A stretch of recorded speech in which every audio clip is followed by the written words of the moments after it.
And let it open here.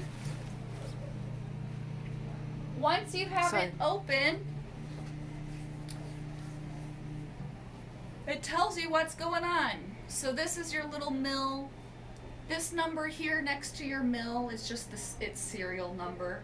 Okay, nothing important to you guys. But that's just the serial number there of your mill. So I turned my Glidewell control panel on. It now says it's ready. So that means it's ready to mill. Mm-hmm. And then you can see our patient that we sent over from Fast Design is showed up right here. Gary Bruxer now, C3, full crown, new. You would then have the option to go over to this mill button and click mill. But before we do that, I want to go through the mill a little bit with you, okay? Mm-hmm. So, on your Glidewell IO control panel, you'll see that right below your fast mill and the serial number, you have a tool life and a coolant life.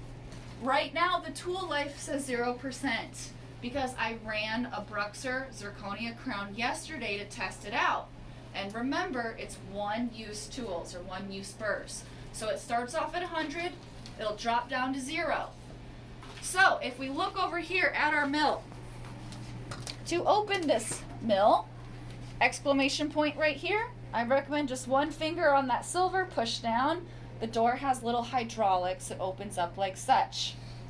You'll see that inside this compartment, there's already a burr, Mm-hmm. and you can't pull it out. It's locked into place. Mm-hmm. And so your old burr always stays in until you prompt the control panel to start a new patient's case, and then it will release the burr and tell you to put a new one in. Okay. There should always, always, always be a tool in here at all times. Okay? So never leave it without a tool. It can damage the collet, and the collet is what the burr goes inside. It's a little like 1-inch hollow tube. Okay? Right in here, you'll see that there's this screw and this hole with a rubber boot. This is your material block holder. So this is where, when the software prompts us, we will be inserting the block, okay, that Bruxer Now block. So, that being said, back to our IO control panel. The coolant life is also tracked. When it's ready to change out the coolant or replenish, the software will let you know. So right now our coolant life is at about 60% because I was running some crowns yesterday. Usually for zirconia, it takes about 20% away. So you can get about 4 to 5.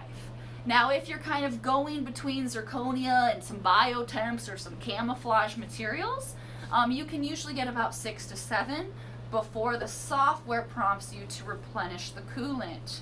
The coolant comes out of these nozzles here, and that's obviously to keep your burr from overheating. And then the coolant resides down below in this little container, and it's locked into place, okay? So that coolant is always kind of filtered. That's why we have to change it out, because all that residue buildup. So, questions so far? Mm-hmm. Ready? Okay. So what I'm going to do for Gary is I'm going to click on this mill button. And then it's going to ask you what mill you want to mill on. Well, you guys only have one for right now, so we're just going to click on number 1359, and we're going to click OK. And then the software shall prompt us what to do. So it says, please confirm that a Bruxer Now posterior block is loaded, then press OK. So you're going to open up whatever shade Bruxer Nows. We only have A2. Let's pretend it's C3. So we're going to take our block, and you'll see that this black portion of the block is called the mandrel. Mm-hmm. And the mandrel has a circle side and it has a slit side. The circle side is going to be facing upwards when we insert it into that material block holder. So you're going to take and open the door. I'm sorry, I'm shedding hair all over. And you'll see that that boot moved forward so we can load it. You're going to take circle side up, place it into that block holder until it's nice and flush. If you accidentally put it in the wrong way, it doesn't go all the way in. So it's foolproof. So you'll insert it all the way. And then, where's my little screwdriver?